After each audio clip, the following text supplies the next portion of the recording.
on to our next story.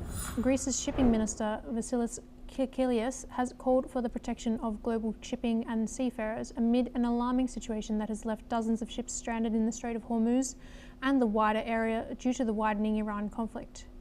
Traffic through the Strait of Hormuz was closed for a fourth day on Tuesday, choking off a key artery accounting for about 20% of global oil and gas supply.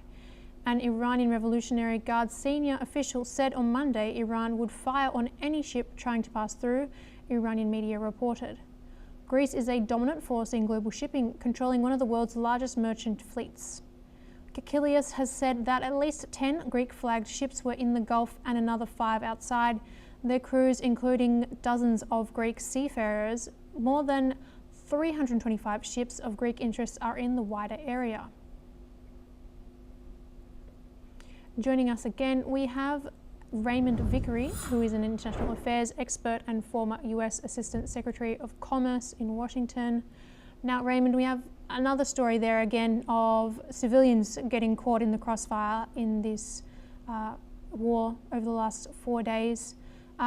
How do you think that this could be reflected on the global markets? The markets opened on Monday. We had a massive rise in oil prices, gold prices, but these shipping channels are important for transport of many other materials as well.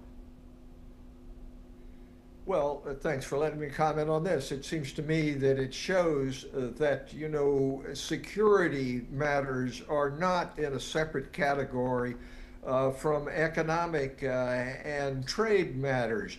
They are part of the same reality. And to think that you're going to be able to conduct a war without having serious economic effects is a pipe dream. And you see it in regard to Greek shipping. You see it in regard to the Straits of Hormuz. India has on board I think it's about 76 days is estimated of oil reserves. So what happens if you choke off those points of transportation for this vital commodity? And it goes on not only in regard to South Asia, but over to China as well. So these kinds of knock-on effects are a part of making the decision to go to war.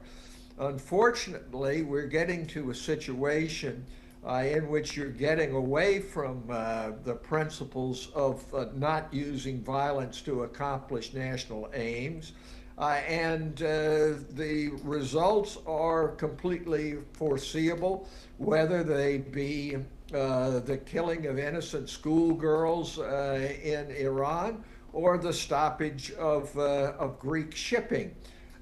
Unfortunately, the international community is at this point largely standing aside from the combatants of the United States, Israel, and Iran.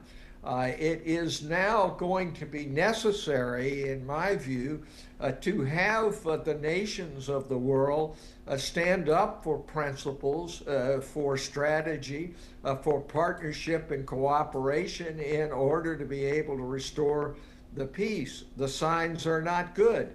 It seems to me that what you see is what we've seen in the United States in regard to President Trump. From centers of power, whether they be in business or whether they be in academia, and that is standing aside and hoping to keep your heads down and that this too will pass.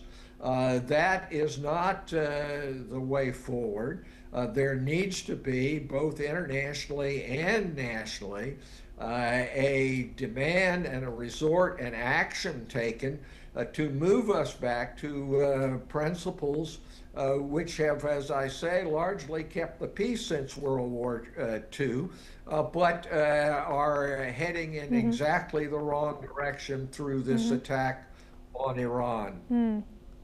Raymond, thank you so much for joining our show tonight. And also thank you to our other guest, Dr. Rajan Kochhar. Thank you both for your time and sharing your thoughts. Now we move to our next story out of India, where Indian Prime Minister Narendra Modi today spoke with Sultan Haitham bin Tariq of Oman, condemning the violation of Oman's sovereignty and discussing recent developments in West Asia. Prime Minister said that both the leaders agreed on the importance of sustained diplomatic engagement for the restoration of regional peace and stability. Meanwhile, reports suggest that Indian External Affairs Minister S. Jaishankar recently held telephonic discussions with his counterpart from Saudi Arabia, Kuwait, Bahrain, Qatar and the UAE. According to reports, these conversations focused on the conflict's impact on India's economic and security interests in the region.